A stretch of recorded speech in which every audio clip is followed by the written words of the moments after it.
Retomamos entonces Juan, capítulo 17, del verso 6 al verso 10, vamos a leer en esta mañana. Dice, he manifestado tu nombre a los hombres que del mundo me diste.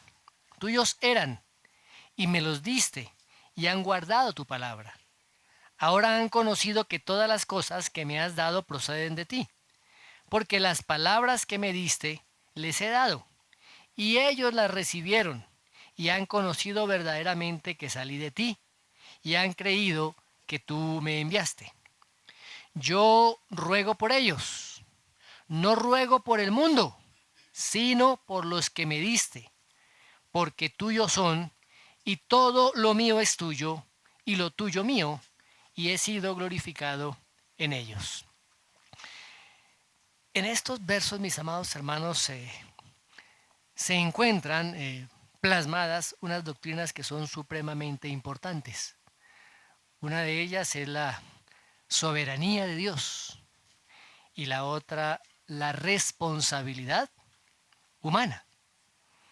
Dios en su soberanía elige a unos pecadores para que sean salvados, y eso lo ha hecho Él desde la eternidad. Y la responsabilidad humana es que también los hombres pecadores, pues son responsables en cuanto a su respuesta al Evangelio. Y estas 12 doctrinas se enseñan en las Escrituras y juegan un papel bien importante en este texto que acabamos de leer.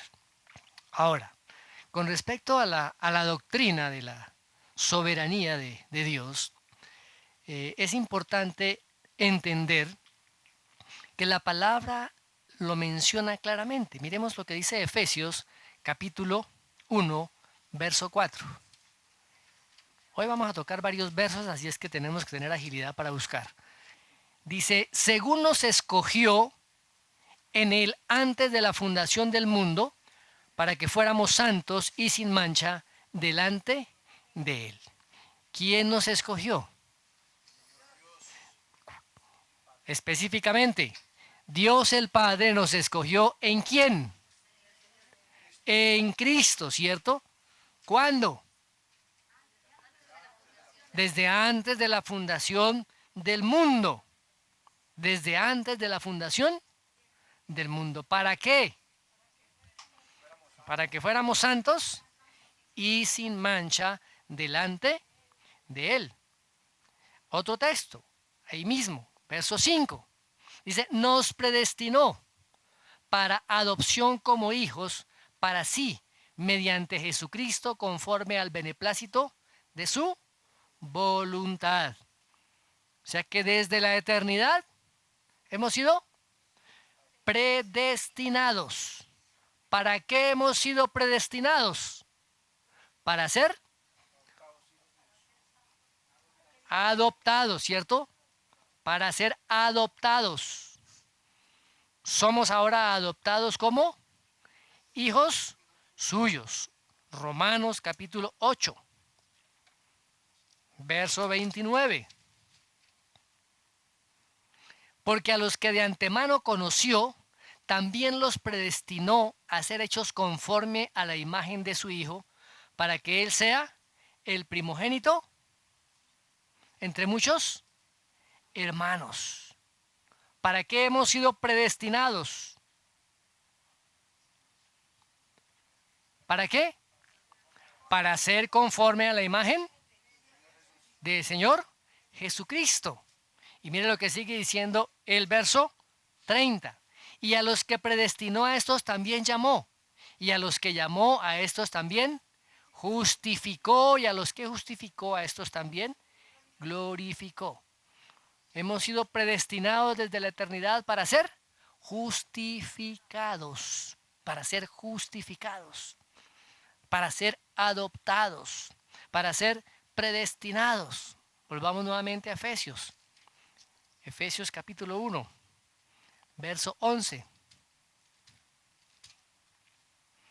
También hemos obtenido herencia habiendo sido predestinados según el propósito de aquel que obra todas las cosas conforme al consejo de su voluntad. ¿Para qué hemos sido predestinados también? ¿Para qué? Para recibir la herencia. ¿Cuál herencia? La herencia celestial. ¿Sí? Y Dios lo hizo de manera soberana. Dios lo hizo de manera soberana. No por obras, como dice allá Efesios capítulo 2. Miremos el verso 8. Porque por gracia habéis sido salvados por medio de la fe. Y esto no de vosotros, sino que es don de Dios. Dios determinó salvarnos.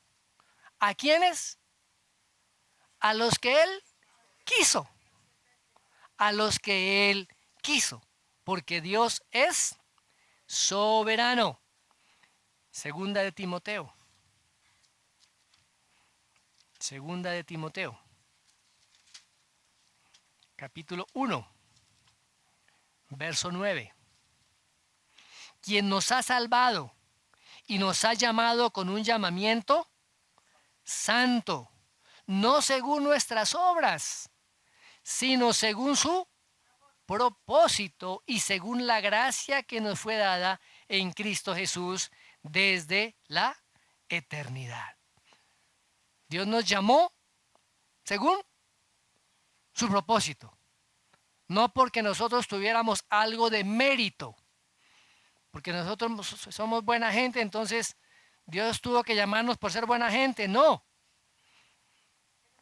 sino que Él lo determinó así desde antes de la fundación del mundo. Otro texto, Segunda de Tesalonicenses.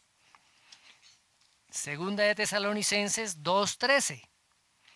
Pero nosotros siempre tenemos que dar gracias a Dios por vosotros, hermanos amados por el Señor, porque Dios os ha escogido desde el principio para salvación mediante la santificación por el Espíritu y en la fe, en la verdad.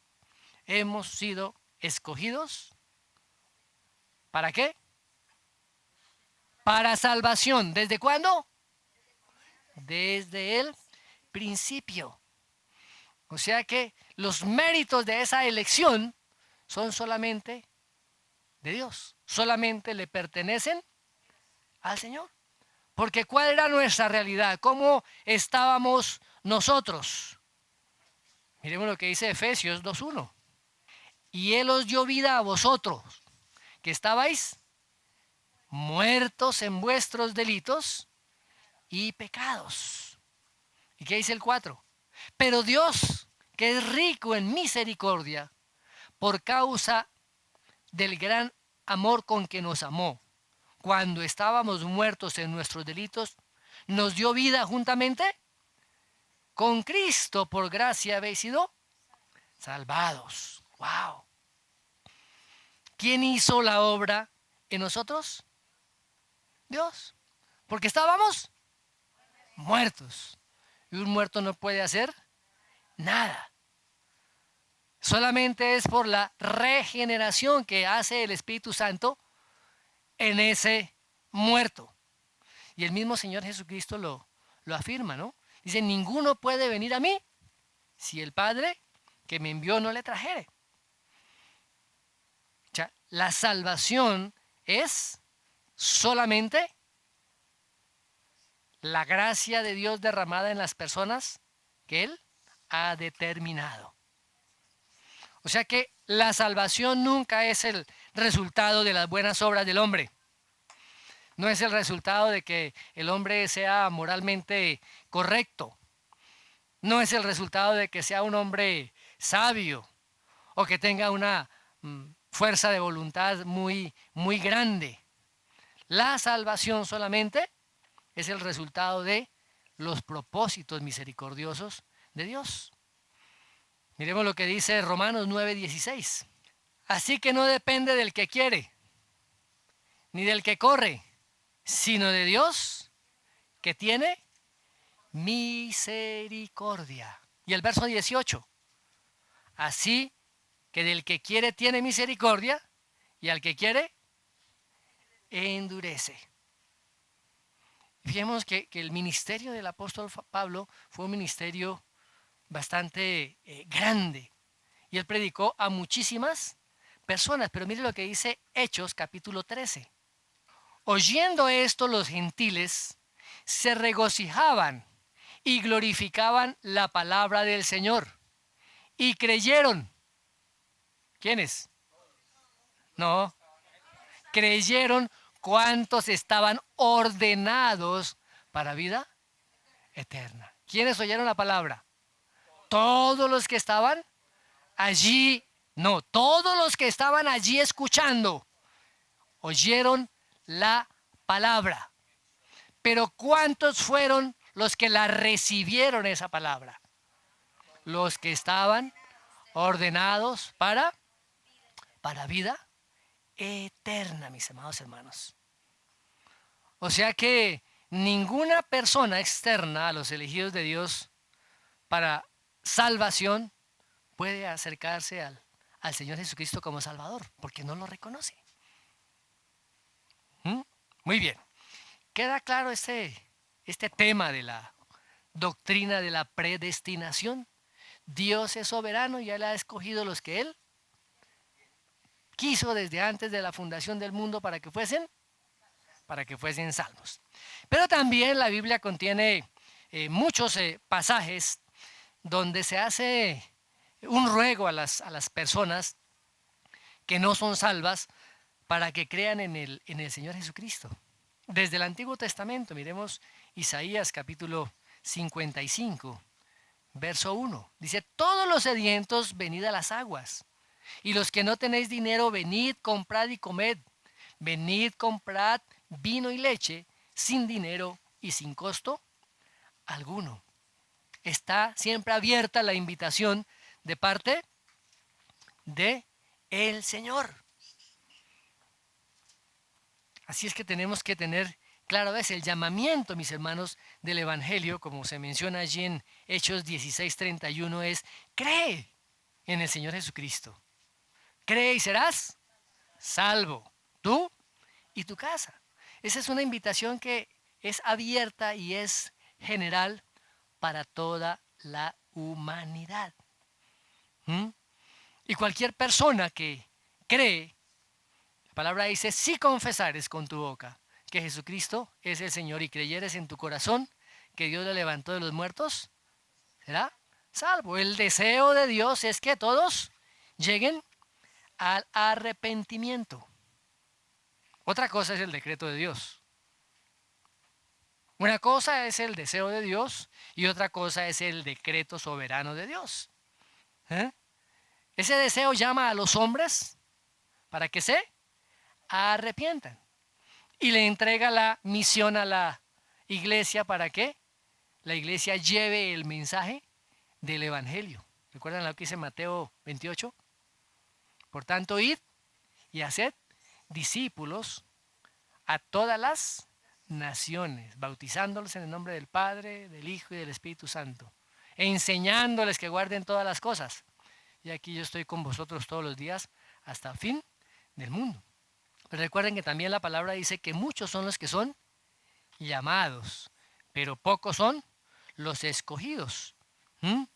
Aunque la invitación es para todos los hombres, no todos los hombres aceptan esta invitación. No todos creen en Jesucristo. No todos se arrepienten. Solamente los elegidos, solamente los escogidos son los que se acogerán a la obra del Señor Jesucristo en la cruz y lo aceptarán por fe. Ahora, ¿los que lo rechazan tienen alguna excusa? No. Según Romanos 1:20 dice que todo hombre es inexcusable delante de Dios porque Dios desde la creación ha manifestado que Él existe, que hay un creador, que hay un juez, que tendremos que entregar cuentas. Y esa entrega de cuentas será con base en nuestros actos o particularmente en los actos de aquellos que no aceptaron al Señor Jesucristo. aquellos que no fueron escritos desde el principio en el libro de la vida. ¿Qué recibirán? Recibirán condenación y serán enviados a la destrucción eterna. Ahora, hay estas dos realidades en la palabra: la soberanía de Dios y la responsabilidad humana. Muchas de esas cosas no las entendemos. Cómo Dios combina su soberanía divina con la responsabilidad del hombre. Es un misterio. Los teólogos dicen es un misterio. Desde la perspectiva humana nosotros no podemos comprender cómo funcionan estas dos verdades, estas dos realidades en la mente de nuestro gran Dios. Y la palabra también nos dice que no debemos ir más allá y especular con cosas que Dios no nos ha mostrado ni revelado. Miremos lo que dice Deuteronomio 29:29. Dice: las cosas secretas pertenecen al Señor nuestro Dios, mas las cosas reveladas nos pertenecen a nosotros y a nuestros hijos para siempre, a fin de que guardemos todas las palabras de esta ley. Dios ha querido revelar algunas cosas, pero no otras. Y Él las guarda para sí. ¿Queda claro, mis amados hermanos? Muy bien. Ahora, muchas veces los injustos, los pecadores, acusan a Dios de que es un Dios injusto, porque Él determinó escoger a unos y no escogerlos a todos. Si la justicia de Dios obrara plenamente, sin misericordia, ¿qué merecemos todos? La muerte, el juicio eterno y el infierno. La muerte eterna. Eso es un Dios justo. Toda alma que pecare, esa alma morirá. Pero Dios en su misericordia derrama su gracia sobre algunos, los que Él quiere, los que Él ha escogido, a los que Él ha llamado, a los que Él ha predestinado, a los que Él ha justificado y a los que Él también glorificará. Muy bien. Ahora, ¿qué hombre tiene derecho a cuestionar los planes de salvación de Dios? ¿Qué derecho tenemos? Miremos lo que dice Pablo precisamente allá en Romanos capítulo 9, versos 19 al 24. Pero me dirás, ¿por qué pues inculpa? Porque ¿quién ha resistido a su voluntad? Más antes, hombre, ¿quién eres tú para que alterques con Dios? ¿Dirá el vaso de barro al que lo formó, ¿por qué me has hecho así? ¿O no tiene potestad el alfarero sobre el barro para hacer de la misma masa un vaso para honra y otro para deshonra? Y que si Dios, queriendo mostrar su ira y hacer notorio su poder, soportó con mucha paciencia los vasos de ira preparados para destrucción y para hacer notorias las riquezas de su gloria, las mostró para con los vasos de misericordia que Él preparó de antemano para gloria, y a los cuales también ha llamado, esto es, a nosotros, no solo de los judíos, sino también de los gentiles. Dios es soberano y Él hace su voluntad. El hombre no tiene ningún derecho de cuestionar los planes divinos de salvación. ¿Qué hacen los creyentes entonces? Exaltar, alabar y glorificar al Señor. Y lo haremos por toda la eternidad. Porque Él nos escogió en su misericordia. Nos redimió.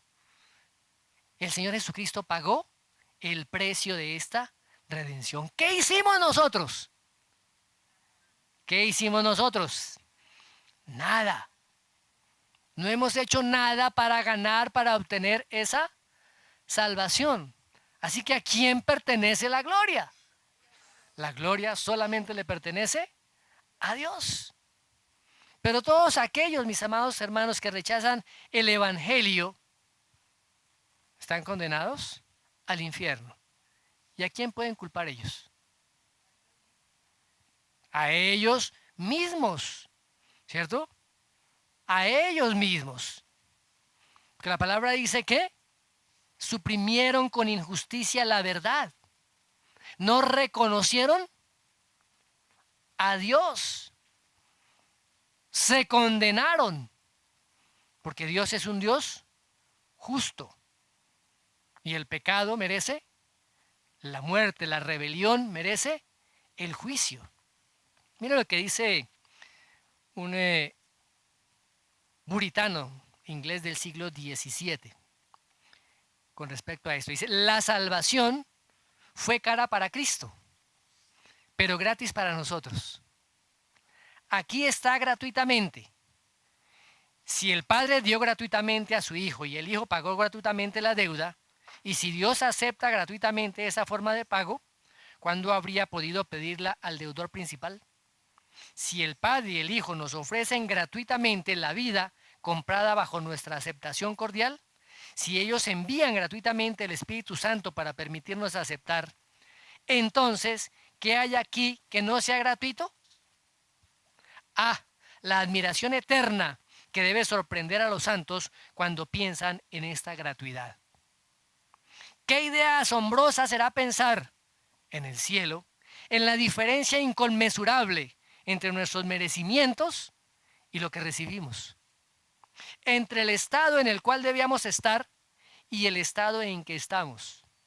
Mirar al infierno abajo y notar la gran diferencia entre ese lugar y donde fuimos adoptados.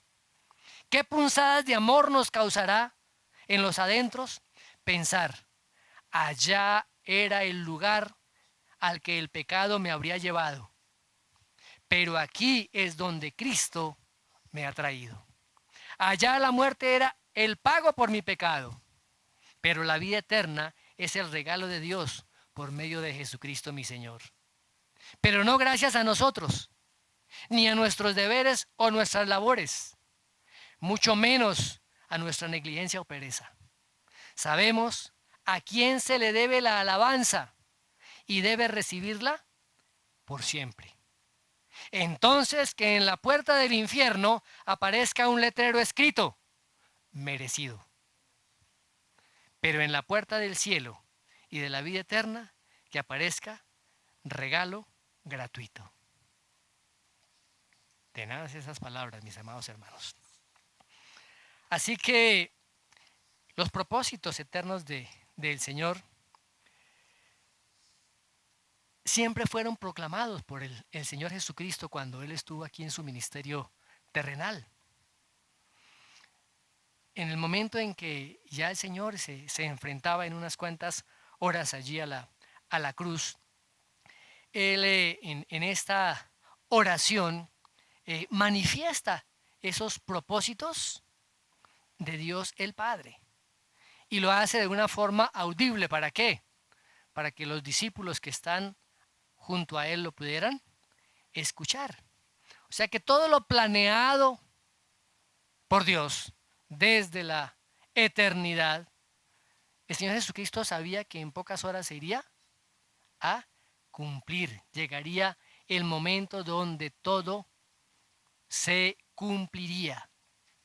Él sabía también que los discípulos lo iban a abandonar. Sabía también que lo negarían. Y él sabía que en sus corazones también había un profundo dolor. Ahora, ¿quiénes estarían más angustiados y preocupados, los discípulos o el Señor Jesús? El Señor Jesús estaba enfrentando a la muerte. Y a pesar de eso, mis amados hermanos, Él estaba ahora consolando, como hemos venido viendo desde el capítulo 13, ha venido consolando, animando y dando palabras de bendición y de promesas a sus discípulos. Y Él aquí en este capítulo 17, que tiene 26 versículos, 14 de esos versículos están centrados en la intercesión que el Señor hace por sus discípulos directamente. Y hay 7 versículos, ¿sí?, también de intercesión y de clamor por aquellos que creerían en el ministerio de los discípulos, creerían en Cristo por causa del ministerio de los discípulos. Muy bien. Ahora, recuerdan que en la primera parte, en los primeros 5 versículos, el Señor Jesucristo está orando que el Padre se glorificara en el Hijo. Y ahora en estos versículos el Señor comienza a interceder por sus discípulos. Se llama la oración, algunos dicen que la oración sacerdotal, ¿sí? Y se puede dividir en dos partes. La primera es donde el Señor ora por aquellos que el Padre le ha entregado a Él, que es la primera parte hasta el versículo 10. Y del versículo 11 hasta el versículo 19 se detallan las peticiones particulares y específicas del Señor Jesucristo por ellos ante su partida ya inminente. Muy bien. Ahora, como les decía, los discípulos estaban asustados, estaban paralizados porque el Señor Jesucristo ya se iba. Recordemos que los discípulos habían dependido del Señor Jesucristo para todo. Habían recibido la instrucción de su maestro. El Señor los había guardado, los había protegido, Él había suplido todas sus necesidades. Pero ahora Él se iba. Él partía. Los discípulos estaban a punto de quedar solos. Solitos iban a quedar ellos. Así que había temor en ellos. Y ahora quedamos solos. ¿Y ahora qué vamos nosotros a hacer? Y el Señor entendía ese temor que había en el corazón de sus discípulos. Por eso pasa la mayor parte del tiempo de esta noche del jueves santo y la madrugada del viernes animando y consolándolos a ellos. Les promete que Él continuará con ellos, que los continuará amando, que Él va a seguir proveyendo para sus necesidades. Y después de que el Señor da estas promesas maravillosas, entonces ora al Padre para que el Padre confirme esas promesas. Mire lo que dice otro comentarista. Dice, la mayor parte de la oración de Jesús está relacionada con los discípulos. Estaba mucho más preocupado por ellos que por Él. Estaba seguro de que el sufrimiento era inevitable y la victoria era cierta. Sin embargo, los discípulos eran una cantidad variable. Por sí mismos probablemente fracasarían. No obstante, oró por ello con confianza en que el poder del Padre los guardaría y los fortalecería para un ministerio futuro. Era la seguridad del Hijo en que el Padre fortalecería a sus discípulos. O sea, no era en la capacidad que los discípulos tenían o en su resolución o en su arrojo, sino en la voluntad y en el poder del Padre. Muy bien. Miremos lo que dice el versículo 6. Creo que alcanzamos a tocar este versículo 6. Dice, he manifestado tu nombre a los hombres que del mundo me diste. Eran tuyos y me los diste y han guardado tu palabra. Fíjense que en los primeros 5 versículos el Señor está hablando de la gloria, de su propia gloria y de la gloria de el Padre. Y este versículo es como una transición, como un versículo intermedio donde cambia y comienza a interceder por los discípulos, a orar por los discípulos. Es como un cambio entre lo humano y lo divino, o lo divino más bien, y lo humano. Ahora, el Señor va a ampliar esto de lo que dice este versículo 6 más adelante, y más adelante nosotros también lo veremos. Este es como una tesis, una base para los demás versículos que vamos nosotros a mirar, las razones que el Señor manifiesta, donde aseguraría que esas promesas que había dado a sus discípulos se cumplirían. ¿Sí? Muy bien. Ahora, ¿por quiénes estaba orando el Señor Jesús? Vamos a ver que fue por los discípulos. ¿Qué hizo el Señor Jesucristo? ¿Qué dice ese versículo? Dice, he manifestado tu nombre. He manifestado tu nombre. ¿Qué es eso de manifestar? La palabra manifestar significa mostrar, significa revelar, dar a conocer. ¿Dar a conocer qué? El nombre del Padre, el nombre de Dios. ¿Qué significa realmente dar a conocer el nombre de Dios? Es dar a conocer el carácter de Dios, la naturaleza de Dios, los atributos de Dios. Ahora podemos preguntarnos, ¿qué tanto nosotros conocemos el nombre de Dios? ¿Conocemos su carácter, su naturaleza, sus atributos? El libro de los Salmos nos anima a que conozcamos el nombre de Dios. Miremos lo que dice el Salmo 9:10. Dice, en ti confían los que conocen tu nombre, porque tú, Señor, jamás abandonas a los que te buscan. Wow. El Salmo 27 dice, estos confían en sus carros de guerra, aquellos confían en sus corceles, pero nosotros confiamos en el nombre del Señor nuestro Dios. El Salmo 22:22 dice, anunciaré tu nombre a mis hermanos, en medio de la congregación te alabaré. O sea, esa manifestación del nombre de Dios, como les dije anteriormente, es conocer los atributos de Dios, es conocer el carácter de Dios, es conocer la naturaleza de Dios. Muchos han oído hablar de Dios, pero no le conocen.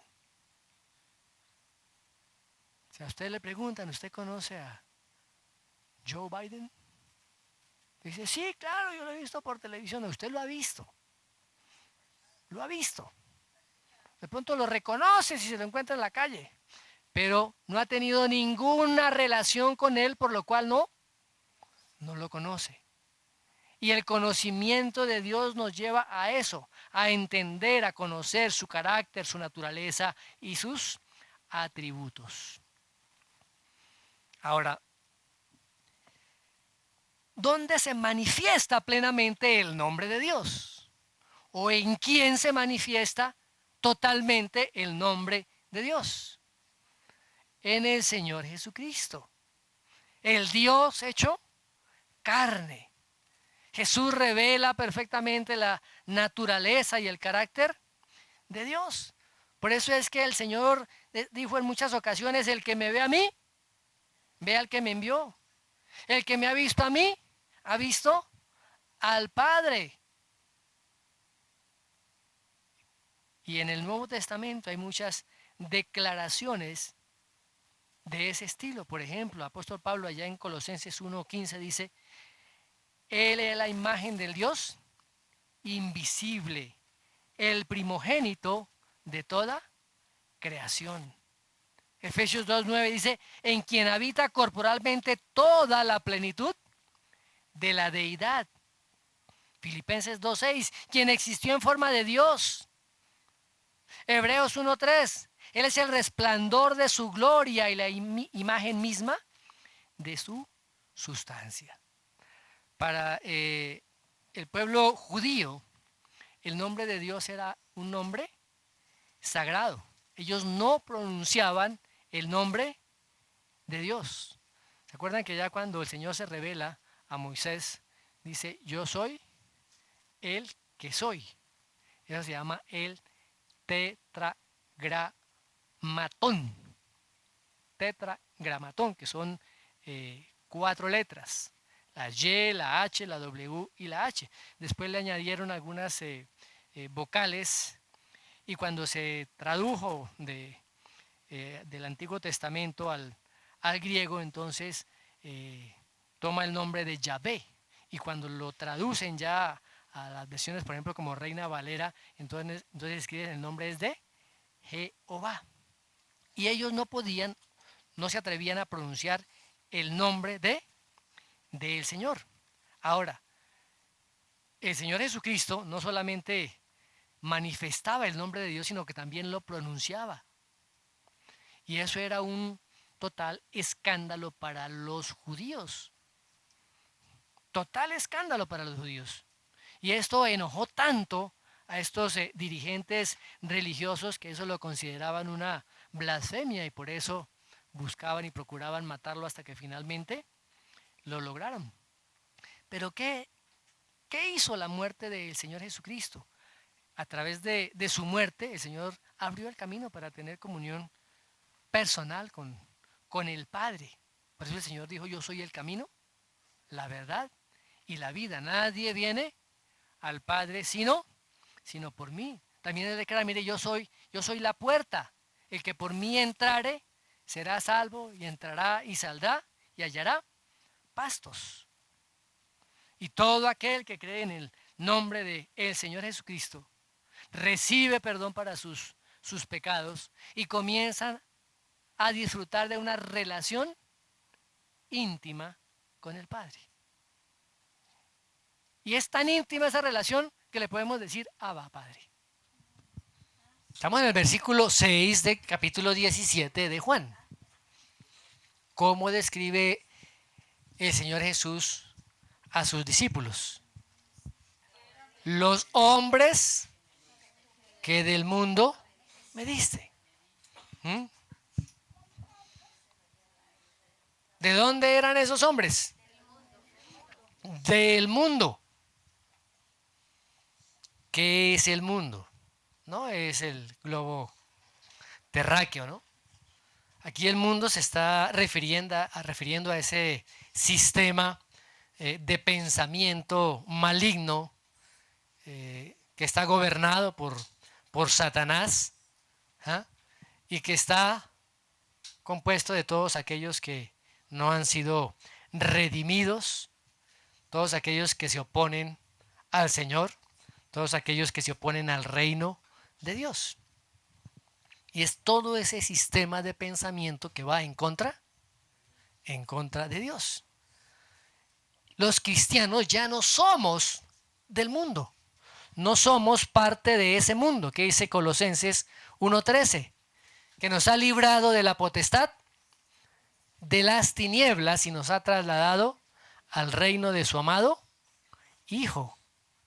Recuerden que esa misma noche el Señor les había dicho, oye, si el mundo los aborrece, sepan que a mí me ha aborrecido antes que a ustedes. Porque si fuera del mundo, el mundo amaría lo suyo. Pero porque no son del mundo, antes yo los elegí del mundo. Por eso el mundo los aborrece. No somos parte del mundo. Estamos crucificados para el mundo. Recuerdo lo que dice el apóstol, no se conformen a este mundo. No se amolden al pensamiento ni a las costumbres de este mundo. No caminen como caminaban antes cuando estaban en el mundo. Ahora como cristianos somos llamados a vencer al mundo, a mantenernos sin mancha del mundo, a evitar la amistad con el mundo.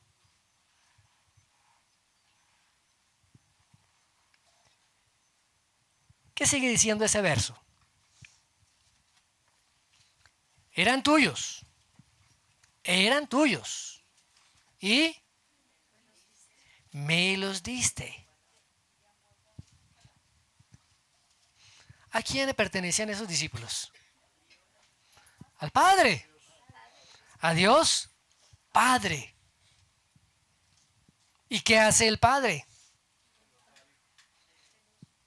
Se los da. Recuerden que la vez pasada hablamos del regalo del Padre al Hijo. El regalo que Dios como Padre da a su Hijo. ¿Cuál es ese regalo? Los elegidos, la iglesia, la novia, que será la esposa en las bodas del Cordero. Por eso el Señor Jesucristo dice, todo lo que el Padre me da, vendrá a mí. Y al que a mí viene, no le echo fuera. Mis amados hermanos, miremos lo que dice Hechos 18. Hechos 18:10. Dice, porque yo estoy contigo y nadie te atacará para hacerte daño, porque yo tengo mucho pueblo en esta ciudad. Había muchos elegidos y escogidos allí en esta ciudad donde estaba Pablo predicando. Aún no eran salvos. Aún no eran salvos. Pero ya estaban escogidos. Era el regalo que el Padre daría a su Hijo. No solamente sus discípulos, sino todos los que creerían por la palabra de ellos. Y ese regalo era precioso para el Hijo. ¿Y qué hizo el Hijo? Pagar el precio por ese regalo. Consideró tan precioso ese regalo de el Padre que estuvo dispuesto a morir por ese regalo. Su iglesia. ¿Qué más se dice de los discípulos en este verso? ¿Qué dice? ¿Han guardado? ¿Cuál palabra? La palabra del Padre. Han guardado tu palabra. Realmente una persona se sabe si es salva o no cuando se ve su obediencia. No que la obediencia sea un instrumento para la salvación. La obediencia es el resultado de la salvación en una persona. Cuando hay una fe salvífica auténtica, esa persona manifiesta obediencia a la palabra del Señor. O sea, la fe, una fe auténtica, se manifiesta a través de la obediencia a la palabra de Dios. La fe y la obediencia, a través de todo el Nuevo Testamento, se hacen inseparables. Y es una señal, es una manifestación de nuestro amor al Señor Jesucristo. Muy bien. Ahora, estos discípulos habían guardado la palabra que se les había revelado, la palabra que les había manifestado el Señor Jesucristo. ¿Y cómo respondieron a esa palabra? Con fe. Creyeron. Hay una afirmación del apóstol Pablo que dice: ¿a quién iremos, Señor? Solamente tú tienes palabras de vida eterna. De Pedro, perdón, tú eres el Cristo, el Hijo del Dios viviente. Aceptaron, recibieron la palabra, habían sido escogidos soberanamente desde la eternidad.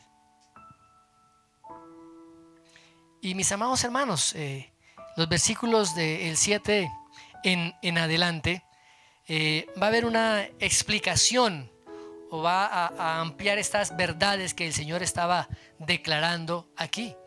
Y menciona algunas peticiones con respecto a estos discípulos que han creído.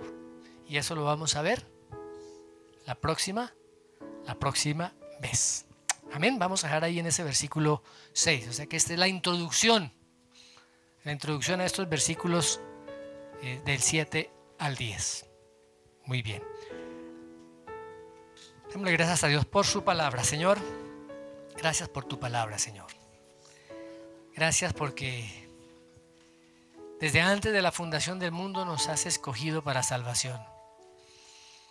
Amado Dios, que cada día esa salvación se manifiesta a través de la obediencia de nuestras vidas a tu palabra.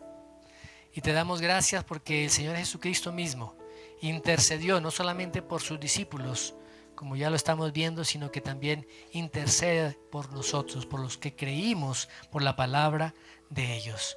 Y podemos estar seguras de que estas afirmaciones son en ti sí y amén, porque tú eres quien nos mantiene, nos afirmas, y tú eres, Señor, quien hace que podamos perseverar. Tú nos preservas y nos cuidas. Gracias, amado Dios, te damos en el nombre de Jesús. Amén y amén.